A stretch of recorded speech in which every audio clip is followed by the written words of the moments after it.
신명기 11장 1절로 봉독해 드리겠습니다. 그런즉 내 하나님 여호와를 사랑하여 그가 주신 책무와 법도와 규례와 명령을 항상 지키라.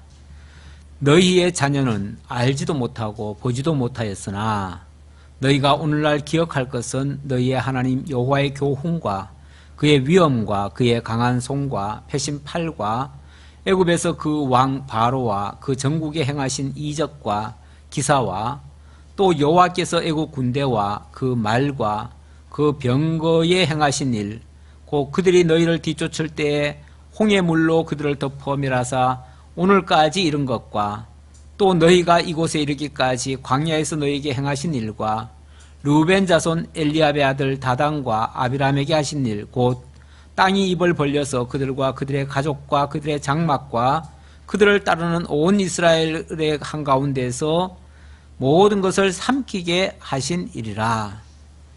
우선 6절까지 봉독해 드렸습니다. 신명기 5장부터 하나님께서 십계명을 주셨죠. 그리고 9장에서는 이스라엘 백성들의 범죄 상황이 드러났습니다. 그 대표적인 범죄가 십계명을 받아가지고 내려오는데 금송아지를 만들었었죠.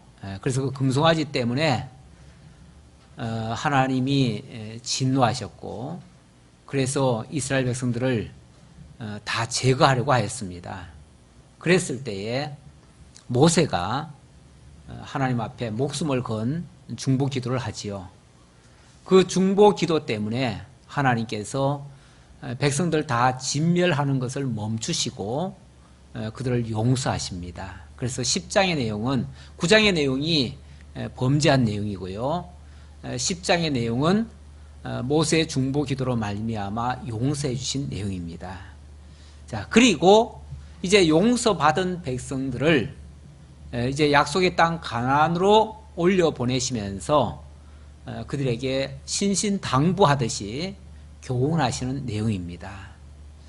자, 오늘 11장 1절에 보니까 그런즉 내 하나님 여호와를 사랑하여 이렇게 말합니다. 그런즉 하는 말은 앞에서 하나님이 계명을 주시고, 그리고 이스라엘 백성들은 그 계명을 정면으로 위배해서 범죄했고 그 죄악이 드러났고 백성들의 그 부패하고 악한 생각들이 다 드러났죠. 드러나고 나니까 하나님께서 모세의 중보 기도가 있었고요, 그 중보 기도 때문에 하나님께서 그들의 죄를 다 용서해 주었습니다. 다 용서를 해 주었으니까 그런즉 뭐 하라고요? 그런즉 이제 이 계명을 지키라, 그 말이에요. 그러니까 이 계명을 지켜야 용서해 준다는 말이 아니라, 자, 내가 너희들의 그 엄청난 죄까지, 그 계명에 위배되는 모든 죄를 저질렀음에도 불구하고 내가 너희들을 용서했다. 그러니 너희들이 이 계명을 지켜라, 그 말이에요. 그러니까 계명이 조건이 아니에요. 계명 지킴이 조건이 아니고 하나님이 용서하시고 사랑하셨으니까 그 은혜를 기억하거든, 그 하나님의 은혜를 깨닫거든, 그 하나님을 경외하기 위해서 하나님을 사랑하고 그 규례들을, 계명들을 지켜라, 그 말이에요.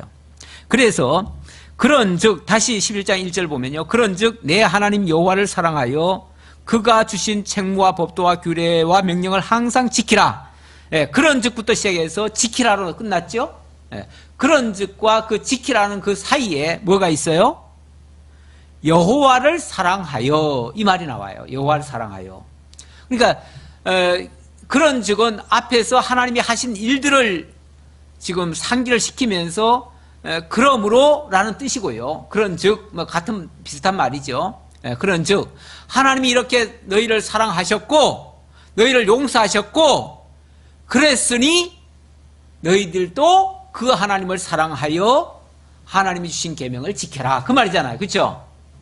그러니까 하나님을 사랑함으로 그 계명을 지키라고 하는 건데, 그 전제가 하나님이 먼저 너희를 사랑하고 너희를 용서해 주었으니, 요게 이제 먼저 전제가 들어가는 거예요. 요걸 내가 왜 강조를 자꾸 하냐면, 이게 빠져버리면 우리가 하나님을 사랑해야만, 그리고 우리가 하나님을 계명을 지켜야만 하나님이 사랑해 주신다, 이렇게 어떤 조건이 돼버려요. 조건이. 그렇죠? 요걸 내가 좀 이렇게 생각을 바꾸시라고. 그래서 하나님의 사랑이 먼저다. 우리가 먼저 하나님을 사랑해서 하나님으로부터 사랑받는 게 아니고, 하나님의 사랑을 먼저 받아서 우리가 하나님을 사랑할 수 있게 된다, 그 말이죠. 그리고 자, 계명을 지키라고 했는데, 계명을 지키는 것도 마찬가지예요. 계명을 지켜야 사랑해 주겠다는 게 아니라, 하나님의 사랑을 깨달은 자는 그 계명을 지키게 된다, 그 말이에요. 자, 우리도 일반적으로 생각할 때 나를 사랑하는 사람, 나도 좋아하게 되죠. 그렇죠? 내가 좋아하면 그 사람의 뜻을 따르게 되죠. 그렇지 않나요? 그 사람이 좋아하는 걸 나도 좋아하게 되고, 그 사람 원하는 것을 내가 해주고 싶죠. 그렇지 않아요? 네. 내가 좋아한다면 말이에요. 그렇죠? 내가 좋아하는 거는 그가 나를 좋아하니까, 나를 사랑하니까 내가 좋아하게 되는 거고, 내가 좋아하면 그 사람이 원하는 걸 해주게 되겠죠. 그렇죠? 원리적으로 봤을 때 그렇죠? 그래서 하나님의 여호와를 사랑함으로써 그가 주신 책무와 법도와 규례와 명령도 지키라, 그 말이에요. 그러니까 그를 사랑하면 지키게 된다, 그 말이에요.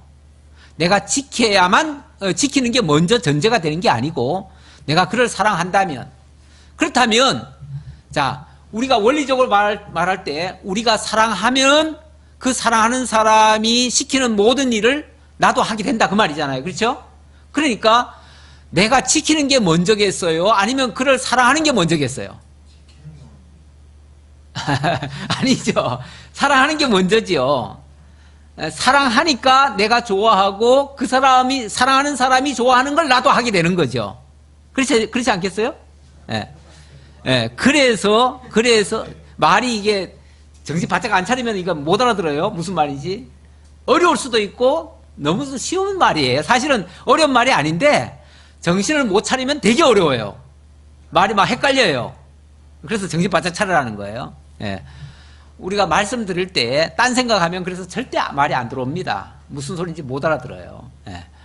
근데 여러분도 나를 좋아하시면 내가 하는 말을 좋게 받아들여요. 그렇죠? 예. 근데 내가 미우면 안 받아들이죠. 그러니까 먼저 하나님의 말씀을 지키려면 먼저 뭐부터 하라고요? 하나님 사랑하라고요. 근데 하나님 사랑하려면 내 쪽에서 그냥 막 사랑이 나오나요? 안 나오지요. 그가 나를 사랑한다는 사실을 알 때에 사랑이 나오는 거죠. 그렇죠? 좋아함이 나오는 거죠. 아니, 상대가 나를 좋아하지도 않는데 내가 어떻게 좋아해요? 상대가 나를 미워하는데 내가 어떻게 좋아하냐고요. 그렇죠? 그러니까 내가 하나님을 사랑하려고 하면 하나님이 먼저 우리에게 무슨 일을 하셨는지, 무슨 은혜를 주셨는지, 어떻게 사랑하셨는지, 어떻게 나를 용서하셨는지 그걸 알아야만 내가 사랑할 수 있다, 그 말이에요. 그래서 오늘날도 마찬가지예요. 오늘날도 우리가 하나님 사랑하고 뭐 이웃을 사랑하고 이렇게 말은 하지만은 어떻게 우리가 하나님을 사랑할 수 있냐고요. 어떻게 이웃을 사랑할 수 있냐고요. 하나님이 먼저 나를 사랑하신다는 사실이 깨달아져야만 비로소 하나님을 사랑할 수 있고, 하나님 사랑하니까 하나님이 기뻐하는 일, 다시 말하면 형제를 사랑하는 일도 하게 된다, 그 말이에요. 하나님이 사랑하는 자를 사랑하기도 된다. 그러니까 지금 우리가 할 일은 뭐냐면 하나님이 우리를 어떻게 사랑하셨는지를 깨닫는 일이에요. 그런데 여러분, 성경이라는 게 무슨 내용이죠? 하나님 말씀이죠. 하나님이 무슨 말씀이에요? 우리 보고 이렇게 하라 저렇게 하라 명령하신 말씀이에요? 아니면 하나님이 우리를 사랑하셨다는 말씀이에요? 바로 그걸 제가 질문하는 거예요. 성경이 하나님의 말씀이라는데 무슨 말씀이냐? 우리에게 이렇게 해라 저렇게 해라 살라고 명령하신 명령의 말씀이냐? 아니면 우리를 사랑하신다는 말씀이냐? 성경을요, 하나님의 말씀으로 다 받아요. 다 받는데 예수 믿는 사람이라면 다 받아요. 그런데 이거를 명령으로 받는 사람이 있고 우리를 사랑하신다는 사랑의 말씀으로 받는 사람들이 있어요. 사랑의 말씀으로 받으면 당연히 우리도 하나님을 사랑하는 마음이 생기고요, 하나님이 사랑하는 일을 우리도 사랑하게 돼요. 그런데 명령으로 받으면 그걸 지키려니까 너무너무 힘들어. 그리고 그 명령을 우리가 조금이라도 못 지키면 죄책감이 들어가지고 기가 팍 죽어요. 어떻게 해야 되겠어요? 사랑의 말씀으로 받아야 되겠어요? 명령의 말씀으로 받아야 되겠어요? 사랑의 말씀. 그렇죠. 사랑의 말씀으로 받아들이면, 그러면은 그 하나님이 기뻐하시고 좋아하셔서 우리에게 계명으로 주신 것도 우리도 지켜지게 돼요. 하나님이 우리에게 계명으로 주신 말씀, 그 내용이 구약에서는 구체적으로 이렇게 해라 저렇게 해라 뭐 이렇게 하지 말아라 저렇게 하지 말아라 그랬지만, 그거를 압축해가지고 한마디로 얘기하면 뭐가 돼요? 하나님 사랑하고 내 이웃을 내 몸과 같이 사랑하라, 이것이 모든 율법의 대강령이다, 이렇게 말씀하셨죠? 그렇다면 결국은 하나님이 원하시고 우리에게 주신 계명이 뭐냐면 하나님 사랑하라는 거예요. 그리고 이웃 사랑하라는 거예요. 그걸 어떻게 지킬 수 있느냐? 그 하나님의 사랑을 깨달을 때 깨닫는 자가 그 은혜에 감동이 돼가지고 그 하나님을 사랑하게 되고 그로 이웃도 사랑하게 된다, 그 말이죠. 아멘? 예. 바로 그런 뜻으로 이해를 하셔야 돼요. 그래서 이 성경을 좀 전체적으로 보시면 이렇게도 보이는데, 요거를 문자 그대로만 보면은 그냥 바로 명령으로 보여요. 명령으로 보이는데, 이걸 명령으로 받아들이면요, 우리가 이걸 다 지키면 다행이지만 못 지키면요, 우리는 다 죄인이 되고 말아요. 예. 그래서 율법이 우리를 그냥 죄인 만들 수도 있어요. 죄인 만들 수도 있는데, 이걸 하나님의 사랑의 말씀으로 받아들이면 나도 하나님을 사랑하고 그 계명을 지키는 이런 은혜 속에 우리가 들어가게 되고요, 그게 바로 우리의 의가 되는 거예요. 하나님이 우리를 의롭다 해주시는 그런 내용이 되는 거예요. 자, 그러면은 하나님이 주신 이 책무와 법도와 규례와 명령을 항상 지키라고 했는데 어떻게 지킬 수 있는가? 바로 하나님이 행하신 일을 기억을 해야 돼요. 그래서 2절부터는 그 내용, 하나님이 우리에게 어떻게 해주셨는가를 상기시켜 줍니다. 상기시켜 주는 말이에요. 자, 우리 한번 교독 조금 해볼까요? 너희의 자녀는 알지도 못하고 보지도 못하였으나 너희가 오늘날 기억할 것은 너희의 하나님 여호와의 교훈과 그의 위엄과 그의 강한 손과 펴신 팔과, 시작.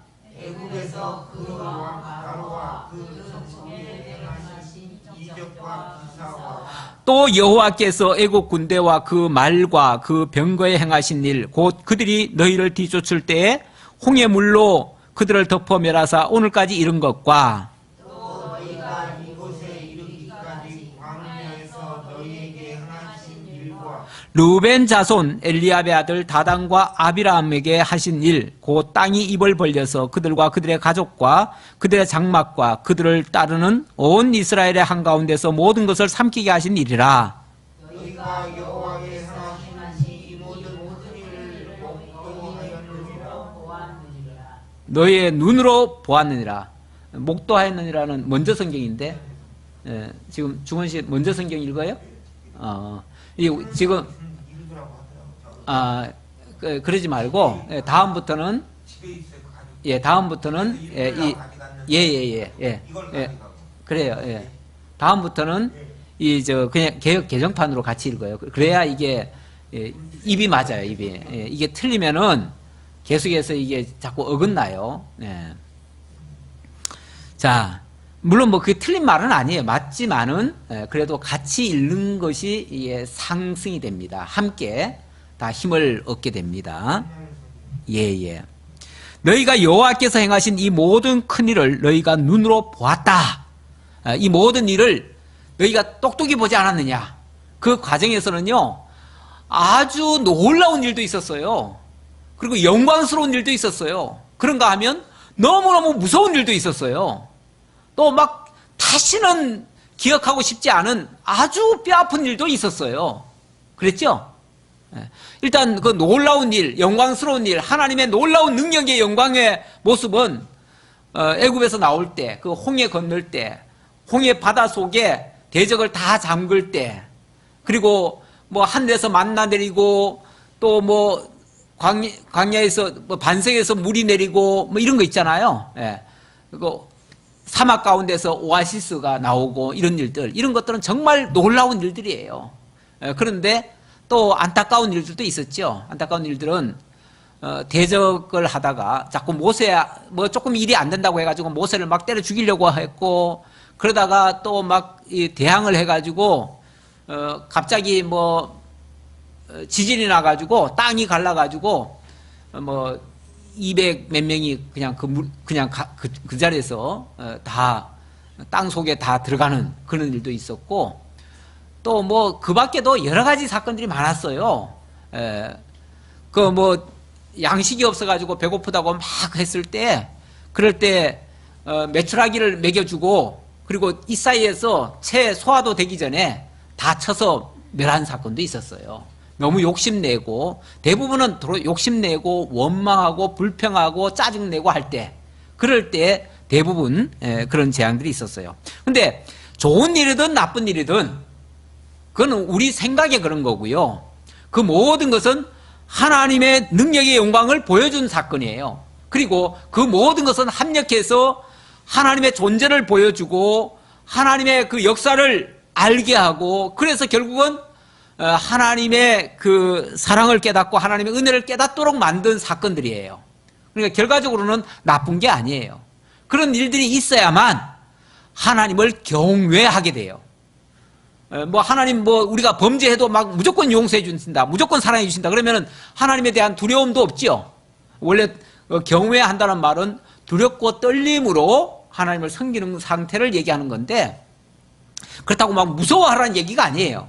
무서워서 하나님을 피하라는 게 아니고, 하나님은 너무 위대하신 분이고 너무 높이 계신 분이고 또 너무 우리를 사랑하시는 분이고, 이런 것들이 다 같이 포함되어 있는 말이에요. 그래서 하나님에 대한 정말 경외심을 가지고, 존경과 그 경외심과 그런 것들을 가지고 하나님이 하시는 일에 참석하고 참여하고 함께 기뻐하고 그 하나님 앞으로 나아가고, 이렇게 하는 걸 경외라고 그래요.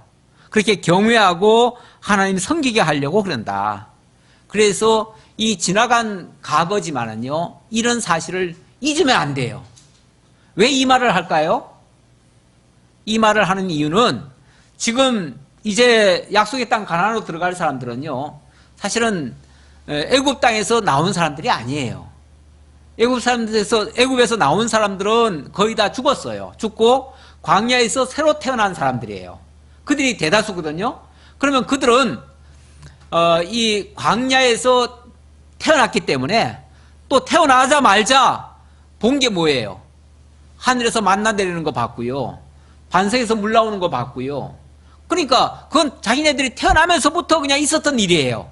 그러니까 그 놀라운 하나님의 능력의 영광인데, 그게 하나님의 능력으로 보일까요? 그냥 자연스럽게 보일까요?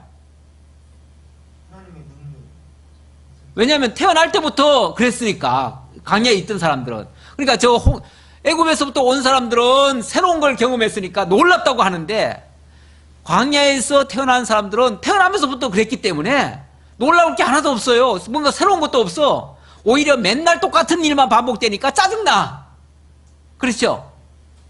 그리고 조금 뭐 불편한 게 있으면은 불편한 것만 자꾸 그냥 드러내요. 그래서 원망이 더 많이 나와요. 감사보다 원망이 더 많이 나오는 이유는 그래서 그래요. 오늘날 우리도 마찬가지예요. 우리도 사실 매일같이 이렇게 살아가고 있는데요, 위험이 도처에 도사리고 있습니다.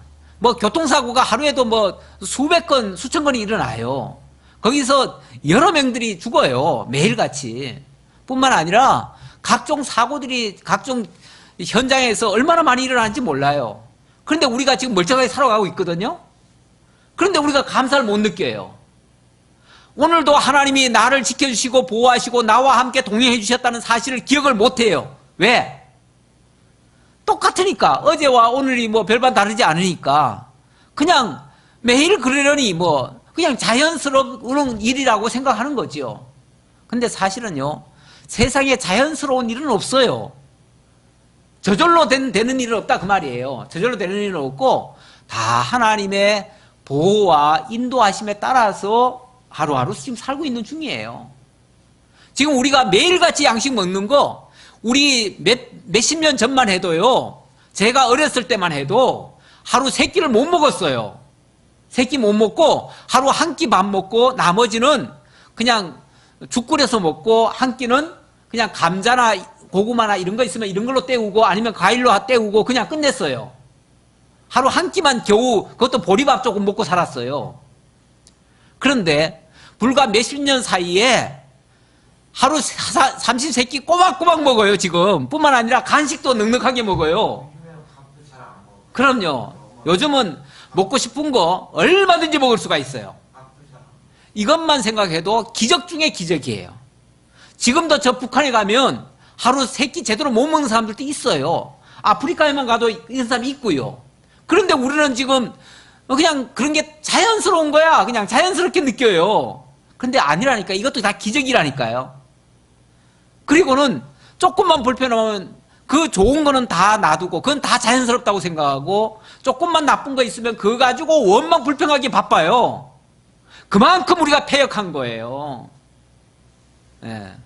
사소한 거, 나 기분 나쁘게 말했다고 그거 가지고 속상해하고, 또 뭐 조금 뭐 자식들이 조금 뭐 불만 얘기했다고 그거 가지고 얘기하고, 맨 그러죠. 지금 뭐 두 분이 웃으시는 거 보니까 그런 것 같아. 매일같이 그런 거 가지고 싸우신 것 같아. 예. 예. 그렇게 항상 하나님의 은혜가 이렇게 역사를 하셨는데 그걸 기억을 못하면 안 돼요. 그래서 지나온 역사지만, 지나온 불행한 역사지만 그것도 잊지 말아야 돼요. 우리가. 저는 그래서 가끔 생각을 해요. 내 어릴 적에 이렇게 어렵게 살았었다. 이렇게 힘들게 살았었다. 그걸 기억하면 지금이 너무 감사한 거야. 지금 삼시세끼를 다 못 먹는다 할지라도 감사해요. 그런데 지금 너무 풍요로우니까 지금 감사거리밖에 없어요. 솔직히 지금 불만거리는 아무것도 없어요. 아무것도 없어요. 지금 불만한다 그러면은 회개하셔야 돼. 회개하셔야 돼. 아시겠어요? 예. 지금 불만이 만약에 내 속에, 마음속에 조금이라도 있다면 그거는 정말 하나님 앞에 회개할 문제예요.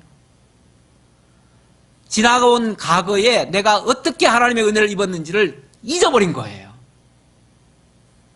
우리는요, 지난 이 짧은 세월 속에 일제 36년간의 그 고통도 느꼈고요, 6.25 사변을 통해서 진짜 뭐 아마 남북한 통틀어서 한 몇백만이 죽었어요. 네, 그렇게 죽었어요. 그 엄청난 가운데서 우리가 지금 살아있다는 것만 해도 기적이에요. 네. 그런데 지금 세대들은요, 그걸 다 잊어버렸어요. 솔직히 말하면 요즘 애들 중에 그런 거 기억하는 사람 없어요. 그리고 그때 그 엄청난 걸 다 뚫고 우리가 지금 살아온, 그래서 어떤 경우라도 우리는 다 이겨낼 만한 그런 그 조건이 갖춰져 있다는 걸 다 잊어버려요. 그래가지고는 뭐 취직 좀 안 된다고 지금 다 죽어가려고 그래. 요즘 맨날 젊은이들 불편한 거 맞죠? 맞지? 불편하지? 요즘 취직 안 된다고. 뭐 3포 세대니 5포 세대니 뭐 7포 세대니 그런 소리 해가면서 요즘 뭐 취직 안 된다고 다 징징거려요. 근데 제가 무심코 어느 방송을 이렇게 틀다 보니까 인천에서 구직자 이렇게 소개가 쭉 나오더라고요. 구직자 소개. 보니까 무슨 직장에 뭐 많이 주는 데는 뭐 연봉 4천 준다 하더라고요. 4천 주고, 또 어디는 뭐 3천 주고, 어디는 뭐 한 2천 주고, 뭐 이렇게 준다고 그렇게 오라고 하는 데가 아주 즐비하게 쫙 나와요. 그런데 그런 데는 지원을 안 해. 그런 데는 지원을 안 하고 맨날 뭐 어디 공무원 되겠다고, 공부해가지고 공무원 되겠다고 지금도 참 노량진에 가가지고 고시촌에 들어가 있는 사람들이 많아요. 그리고는 지휘자리 없다고 불평하는 거야.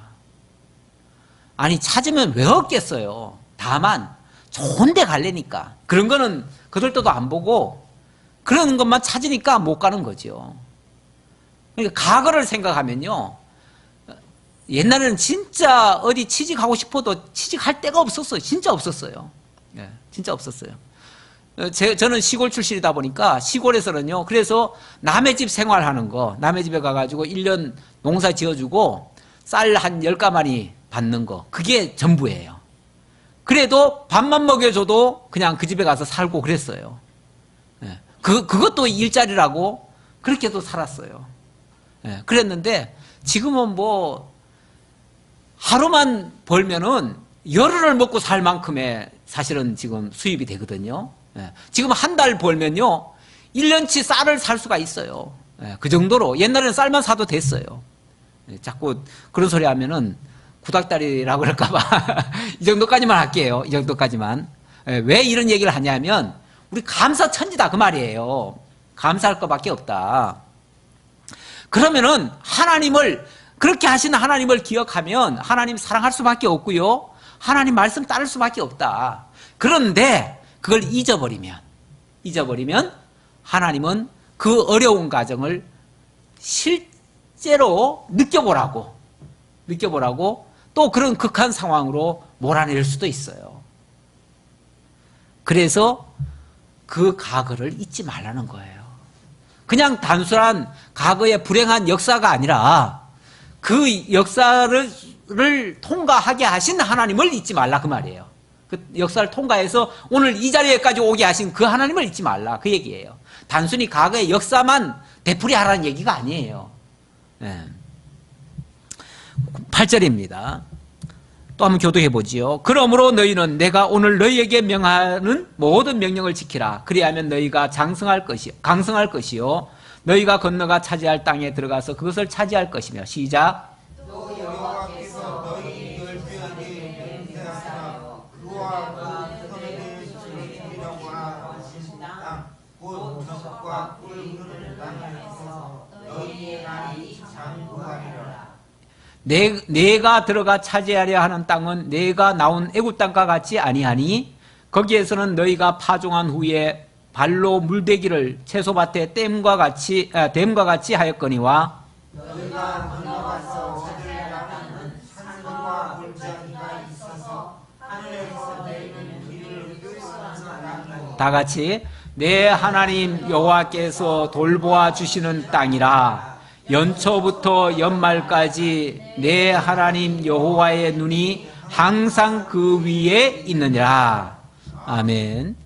예, 지금 이스라엘 백성들, 그런 광야에서 태어난 백성들, 어쩌면 하나님의 놀라운 능력의 영광을 보았지만 그냥 자연스럽다고 생각하는 사람들, 그 정말 하나님의 능력을 잘 깨닫지 못하는 그 백성들한테 이거 명심해라 그래 놓고, 이제 너희가 들어갈 그 땅은 이런 땅과는 또 다른 땅이다.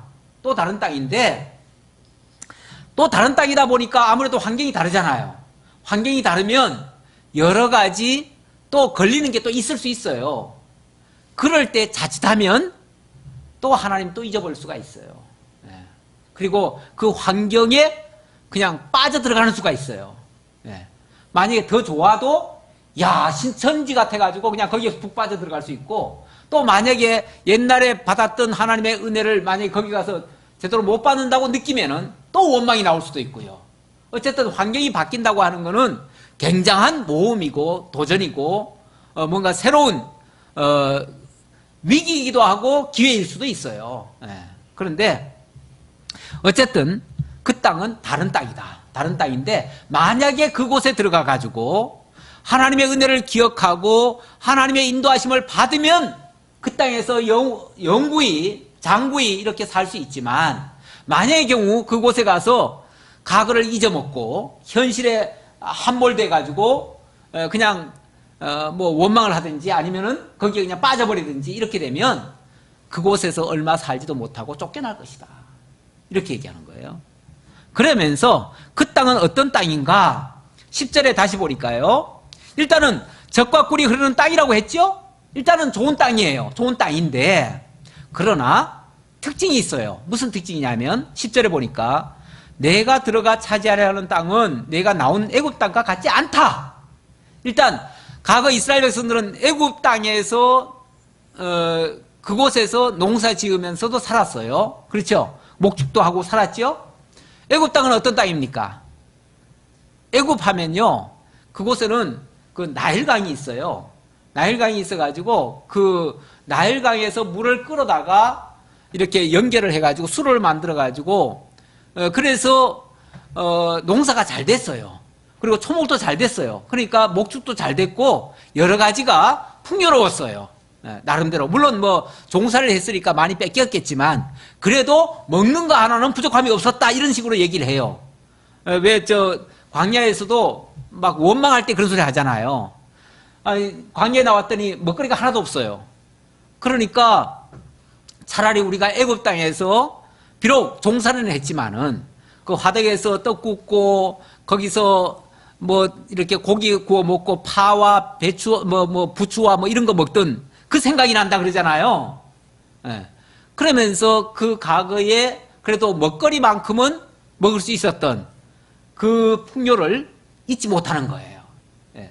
그런데 이 애굽 땅은 그렇게 소위 말해서 이 지리 환경적 요소가 좋았어요. 환경이 좋았다 그 말이에요. 좋았는데 그러면 가나안 땅은 어떤 땅인가? 가나안 땅 분명히 아까 젖과 꿀이 흐르는 땅이라고 했지만 예, 예? 그것보다도 여기는 이렇게 표현을 하지요. 예. 너희가 건너가서 차지할 땅은 산과 골짜기가 있어서 하늘에서 내리는 비를 흡수하는 땅이요. 하늘에서 내리는 비를 흡수해버린대요. 아니 비가 내렸는데 땅이 다 흡수해버려. 그럼 뭐죠? 비 오고 그치고 나면 그냥 물이 다 빠져나간 거예요. 원래 제주도 땅도 보면은 이게 화산으로 만들어졌죠? 만들어져가지고 그게 이제 가는 돌이에요. 돌이 부서져가지고 그게 이제 모래처럼 됐는데 이게 또 구멍이 빠끔빠끔 있어요. 그래가지고 물이 내리면은 물이 그냥 금방 빠져나간대요. 그래서 머금지 못하는 돌이에요. 물론 뭐 그래도 그걸 어떻게 잘 활용을 해가지고 잘 사용을 하고 있지만 어쨌든 하늘에서 그리고 이스라엘은 원래 그렇게 우리나라처럼 비가 많이 오는 땅이 아니에요. 그러다 보니까 만약에 머금고 있지 않는다면 땅이 머금고 있지 않는다면 농사 못 지어요. 예. 어쨌든 농사가 안 돼요. 쉽게 말하면은. 그러니까 환경이 좋은 땅이 아니에요. 그러다 보니 하늘을 쳐다봐야 돼요. 그렇죠? 그리고 하나님이 정말 돌봐주지 않으면은 아무것도 안 되는 곳이에요. 그야말로 하나님의 보호하심과 인도하심이 있을 때 젖과 꿀이 흐르는 땅이 되고요. 하나님이 돌보지 아니하면 그 땅은 완전히 박토예요. 박토. 못 쓸 땅이에요. 못 쓸 땅. 그래서 12절에는 내 하나님 여호와께서 돌보아 주시는 땅이라. 그 땅은 하나님이 돌보시는 땅이다. 그래서 하나님이 만약에 안 돌보시면, 눈 딱 감으시면은 그 땅은 못 쓸 땅이 돼버려요. 사막 같아요. 그러나 하나님께서 지켜주시면 그 땅은 너무너무 좋은 땅이 될 수 있어요. 그러니까 철저히 하나님에 의해서 이루어지는 땅이다. 그 땅은 일부러 하나님이 그렇게 만드신 거예요. 왜? 하나님만 의지하라고. 하나님만 바라보라고. 하나님의 인도만 받으라고. 사실 우리도 마찬가지입니다. 우리도 뭐 환경 탓을 자꾸 하지만은 환경을 극복하는 것이 하나님의 은혜고 하나님의 섭리입니다. 그래서 우리가 하나님을 바라보고 하나님을 굳게 믿는다면 사실 웬만한 환경은 다 초월할 수가 있어요. 그런데 자꾸 환경을 탓하는 것은 사실 우리가 믿지 못하는 불신의 모습이에요. 하나님은 물론 그 환경 가지고 우리를 테스트를 하시죠. 우리의 신앙을 확인하시죠. 네가 이래도 나를 굳게 믿느냐. 그런 이제 테스트죠. 근데 우리는 그 환경에 자꾸만 져요. 그래가지고, 그래서 어려우면은 자꾸 하나님 앞에 기도를 그렇게 하죠. 하나님 환경을 좀 바꿔달라고. 하나님 환경을 바꿔주셔서 하나님 잘 믿게 해달라고. 이렇게 자꾸 요청을 하는데, 하나님은 그 환경 속에서 하나님을 바라보고 하나님의 인도함을 받기를 원하시는 거예요. 거기서 하나님의 역사를 깨닫는 것이 진정한 믿음이에요. 그렇게 명심해 주시고요. 그래서 그 땅은 철저하게 하나님 의지하는 땅이다. 이 말씀 기억하시고요. 자, 13절부터 또 한번 교독해 보지요. 내가 오늘 너희에게 명하는 내 명령을 너희가 만일 청종하고 너희의 하나님 여호와를 사랑하여 마음을 다하고 뜻을 다하여 섬기면 여호와께서 너희가 향해 믿음을 적당한 때에 내리시니 너희가 곡식과 포도주와 기름을 얻을 것이요 또 가축을 위하여 들에 풀이 나게 하시리니 내가 먹고 배부를 것이라. 너희 스스로 삼가라 두렵건대 마음에 유혹하여 돌이켜 다른 신들을 섬기며 그것에게 전하라. 여호와께서 너희에게 진노하사 하늘을 닫아 비를 내리지 아니하여 땅이 소사를 내지 않게 하심으로 너희가 여호와께서 주신 아름다운 땅에서 속히 멸망할까 하노라. 이 하나님이 그러니까 그곳에 가가지고 만약에 하나님의 인도를 거부한다든지 다른 환경에 빠졌다든지 다른 신을 섬긴다든지 자관 하나님이 행하시는 일들을 망각하고 그러면은 하나님께서 안 돌보실 거 아니에요. 안 돌보시면 그러면 금방 아주 악한 상황을 만나가지고 결국 그 땅에서 오래 가지 못하게 될 것이다. 그럴까 두렵다. 그럴까 두려우니까 뭐 하라는 거예요? 하나님 잊지 말아라. 하나님 잊지 말아라.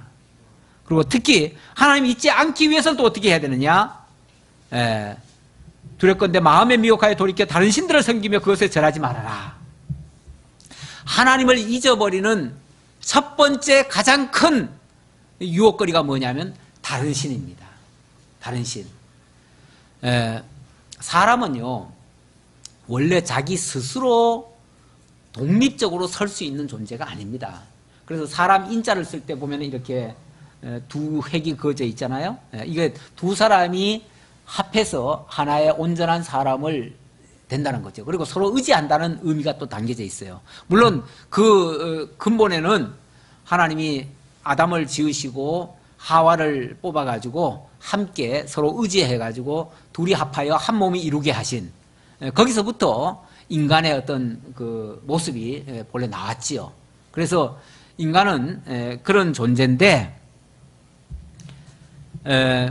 근데 하나님이 그래서 사람은요 뭔가를 의지해야 돼요. 의지하게 돼 있어요. 자기 스스로 독립적으로는 못 살아요.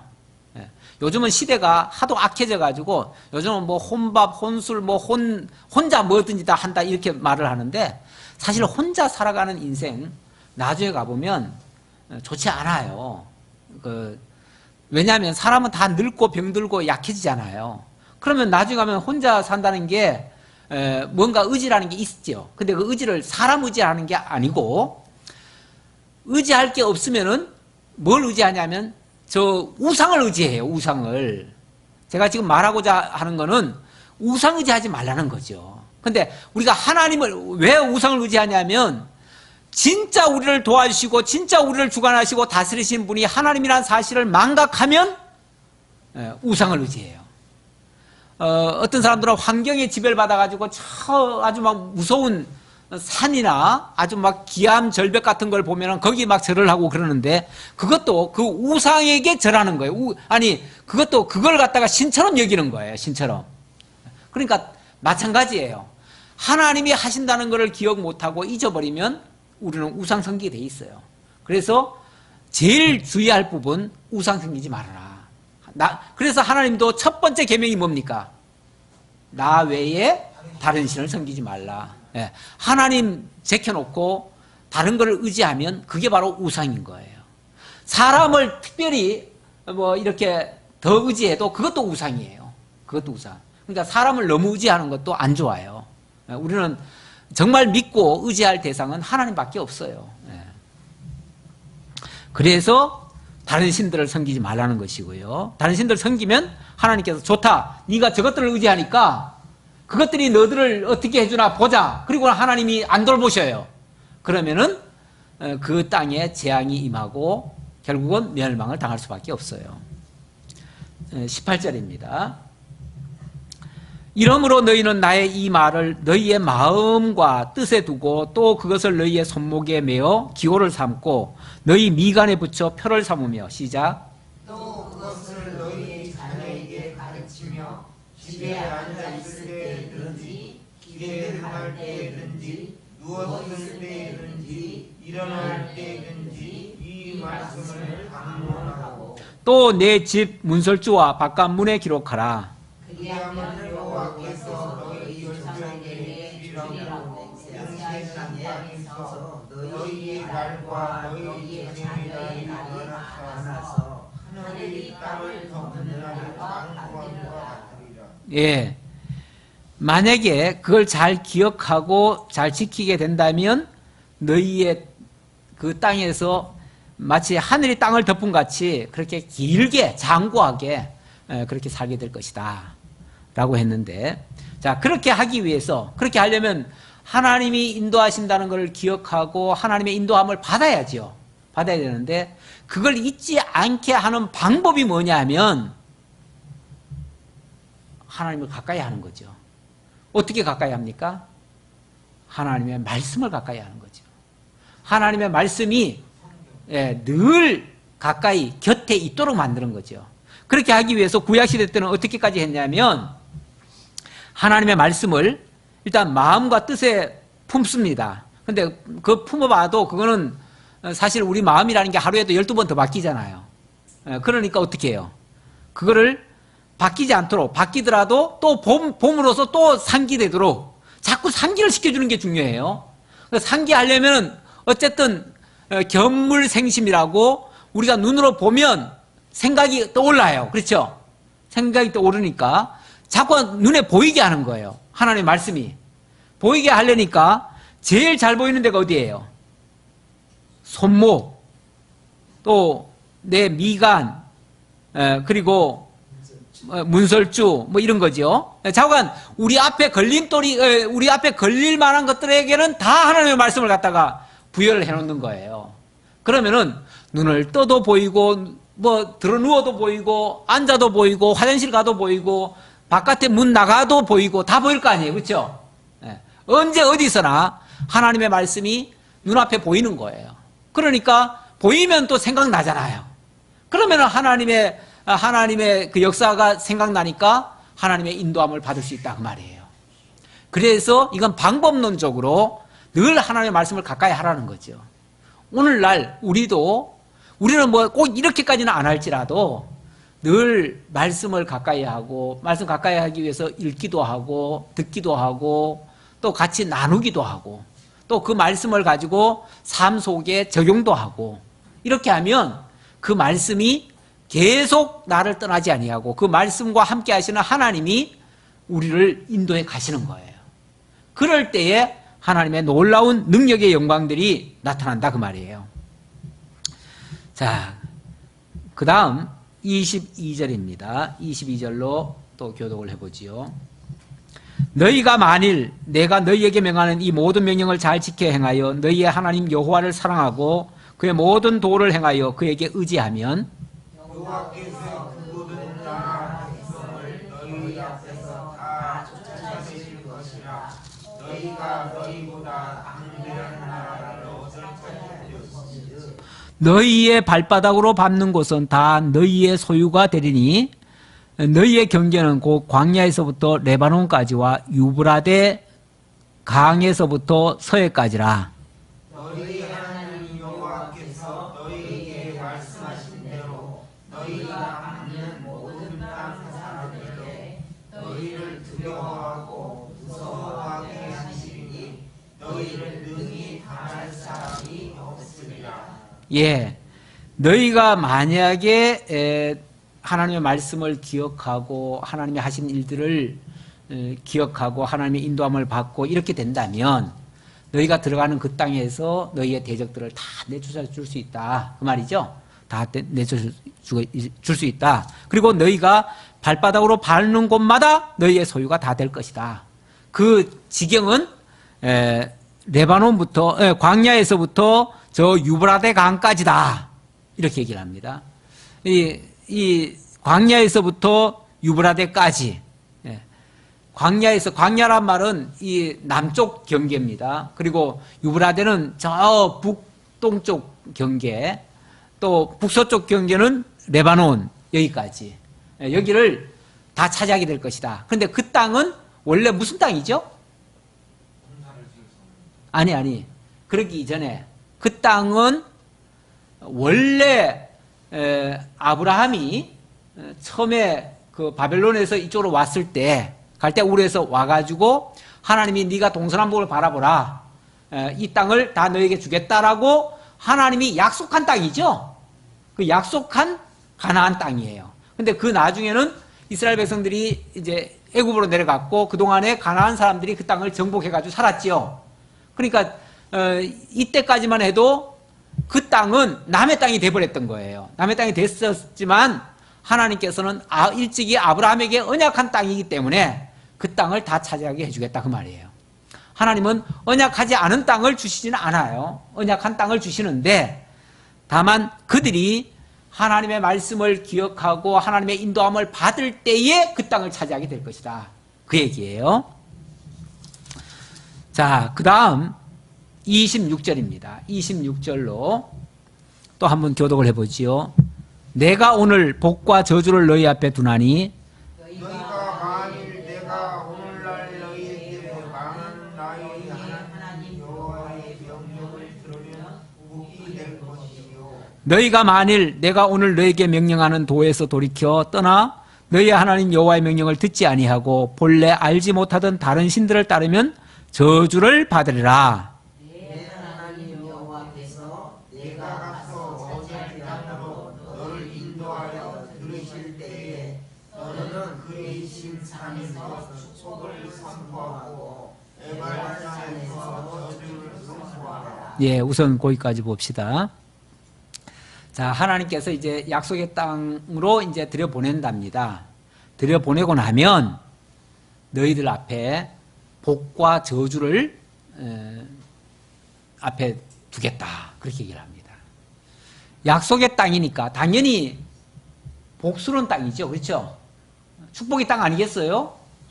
그런데 왜 복과 저주를 함께 준다고 할까요? 원래 풍동지방이 농사를 지을 수 없는 땅이잖아요. 아니 원래보다 그 땅은 아까 뭐라고 그랬어요? 그 땅은 하늘에서 비를 내려야만 농사 지을 수 있는 땅이고 하나님의 돌보심이 없이는 농사도 못 짓는 땅이다 그랬어요. 다시 말하면 하나님의 인도하심과 하나님의 보호하심과 하나님의 돌보심이 있으면 그 땅은 당연히 복이 될 땅이에요. 복스러운 땅이 하나님이 약속을 그렇게 했어요. 그런데 만약의 경우 하나님을 잊어버리거나 하나님을 대적하거나 하나님의 뜻을 깨닫지 못하거나 하나님의 계명을 어겨버리면 그때는 하나님이 저주할 수밖에 없잖아요. 그래서 그 땅은 기회의 땅이기도 하지만 하나님을 잊어버리면 하나님 잊어버린 자에게는 저주의 땅이에요. 그 땅은. 그러니까 모든 사람에게 땅이야 뭐 같은 땅이죠. 땅은 같은 땅인데 그 땅이 그 땅에 있는 백성이 하나님을 깨달아 알고 경외하느냐 하나님을 무시하고 대적하느냐에 따라서 복도 될 수 있고 저주도 될 수 있는 땅이에요. 그래서 이 땅은 정말 복스러운 땅입니까? 라고 물으면은 뭐라고 답해야 돼요? 복도 되고 저주도 되는 땅이다. 어느 한의사가 그런 말 했죠? 한의사가? 김호곤 한의사인가? 그 한의사가 그런 말 했죠? 무슨 식물이나 뭐 약이나 뭐나 이렇게 가지고 이게 약도 되고 독도 된다. 뭐 그런 식으로 표현했나요? 뭐라고 얘기했어요? 맞아요. 그런 식으로 얘기했죠? 이게 뭐 어디 좋다 그러니까 막 사람들은 막 뭐 좋다 하면은 막 그거 다 사먹잖아요. 그런데 그게 진짜 다 좋은가? 아니에요. 좋은 사람한테는 좋겠지만 어떤 사람한테는요 그게 독약이 돼요. 그래서 약도 되고 독도 된다 이렇게 말을 해요. 그래서 약이 되려면 어느 만큼을 써야 되고요. 어떤 사람한테만 맞는 거예요. 또 또 그걸 만약에 더 과하게 먹는다든지 맞지 않는 사람에게 먹으면 그건 독이 되는 거예요. 그래서 절대적으로 좋다 나쁘다라고 얘기할 수가 없어요. 그러니까 중요한 거는 그것이 나와 맞느냐예요. 지금 하나님이 주신 그 땅도 내가 하나님과의 관계가 잘 설정되어 있으면 복스러운 땅이에요. 그러나 하나님과의 관계가 멀어지면 그건 저주받을 땅이에요. 그래서 그 땅에 들어가거든 제일 먼저 그리심산과 에발산에다가 백성들을 모아놓고 그리심산에서는 축복의 말씀을 해줘가지고 아멘 하게 하고 에발산에서는 저주의 말씀을 선포하게 하고 아멘 하게 해요. 그래서 이렇게 하나님의 말씀을 순종하면 복이 되지만 또 이렇게 하나님의 말씀을 거역하면 저주가 된다라고 해주는 거예요. 그리고 그 말씀 그대로 실제 이스라엘 백성들이 계명을 순종했을 때는 복을 받았고요. 또 하나님을 잊어버리고 대적할 때는 저주를 받게 돼요. 그렇죠? 그건 역사가 그렇게 증명을 하고 있어요. 예. 자, 그래서 그리심산에서 축복하고 에발산에서 저주를 선포하라고까지 얘기했고요. 자, 그러면서 그 다음 30절부터 또 교도해 보지요. 이 두 산은 요단강 저쪽 곧 해지는 쪽으로 가는 길 뒤 길갈 맞은편 모래 상수리 나무 곁에 아라바에 거주하는 가나안 족속의 땅에 있지 아니하냐. 너희가 요단을 건너 너희의 하나님 여호와께서 너희에게 주시는 땅에 들어가서 그 땅을 차지하려 하니 반드시 그것을 차지하여 거기 거주할지라. 다 같이 내가 오늘 너희 앞에 베푸는 모든 규례와 법도를 너희는 지켜 행할지니라. 아멘. 자, 그러면서 그 두 산은 요단강 저편에 있다. 요단강 저쪽 해지는 편 쪽에 있다. 그 말은 서편이라는 얘기죠. 그러니까 지금 요단 동편에 있으니까 해지는 편은 서편이죠. 그래서 요단 서편 가나안 땅이다. 그 말이에요. 그 땅은.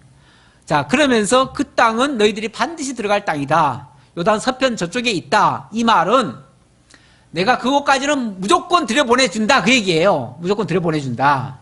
들여보내주는데 그래서 너희들이 그곳에 들어가서 그 땅을 차지하게 하려 하나니 반드시 그것을 차지하여 거기 거주할지라. 이 말은 하나님이 무조건 그쪽에 들여다보내준다. 그 말이에요. 들여다보내주는데 그 다음 거기서 복을 받고 저주를 받는 것은 이제 그 다음에 너희들이 그 계명을 어떻게 지켜서 행하느냐 안 행하느냐에 달려있다. 이렇게 얘기를 하는 거죠. 그래서 내가 오늘 너희 앞에 베푸는 이 모든 규례와 법도를 너희는 지켜 행해서 그곳에서 복을 받길 바란다. 복에 참여하길 바란다. 그 얘기입니다. 근데 이것도 그렇게 지켜야만 복을 받는다라고 하면은 이게 이제 조건부로 생각을 해가지고 야, 이거 참 어렵겠다 이렇게 생각하지만 하나님이 있지 않으면 가능합니다. 하나님이 우리를 사랑하신다는 사실만 기억하면 우리도 하나님 사랑할 수 있고요. 내가 서두에 말씀드렸듯이 하나님 사랑하면 하나님이 원하시는 일을 우리도 하게 됩니다. 우리 인간끼리도요. 정말 누가 나를 사랑하면요. 나도 사랑하게 돼요. 그리고 나도 좋아하게 돼요. 그러면은 그 사람이 내게 원하는 거면요. 나도 해줄 수 있어요. 그렇죠? 인간끼리도 할 수 있어요. 우리 하나님께서도 반드시 우리를 먼저 사랑하셨고요. 또 우리에게 좋은 것으로 하십니다. 그래서 그분을 정말 사랑하신다면 그 하나님을 정말 좋아하신다면 우리도 얼마든지 그의 계명에 순복하며 살아갈 수 있습니다. 무조건 안 된다 하지 말고 율법이니까 무조건 우리에게는 이루어지지 않는다 이렇게 생각하지 말고 하나님은 그 율법을 문자 그대로 지키라는 게 아니고 하나님 사랑함으로 우리의 마음 중심이 하나님 사랑하는 마음으로 바뀌어서 하나님 사랑하는 걸 우리도 사랑하게 만들어요. 그러니까 하나님 사랑하고 이웃 사랑하게 하는 그 계명을 우리로 하여금 지키게 하신다 그 말이에요. 기도하겠습니다. 아버지 하나님 감사합니다. 저희들에게 하나님의 진정한 사랑이 무엇인지를 깨닫게 하시고 하나님이 어떻게 우리를 사랑하셨는지 어떻게 놀라운 역사를 해주셨는지 그것을 잊지 말게 하시려고 그런 내용을 계명에 담아서 계명을 지킬 적마다 하나님 사랑하는 모습이 나타나고 또 하나님을 경외하고 하나님 앞에 순종하는 모습을 보이게 하시니 참으로 감사드립니다. 이를 통해서 진정한 하나님이 예비하신 복에 참여케 하시오니 또한 감사합니다. 늘 하나님의 은혜 속에 살며 하나님의 인도하심을 받으며 하나님이 주신 그 복을 누리며 하나님께 영광과 찬송과 하나님께 모든 것을 돌려드리는 참으로 하나님의 친백성들 다 될 수 있도록 함께해 주옵소서. 베풀어 주시는 은혜 감사드렸고 예수님의 이름으로 기도하옵나이다. 아멘.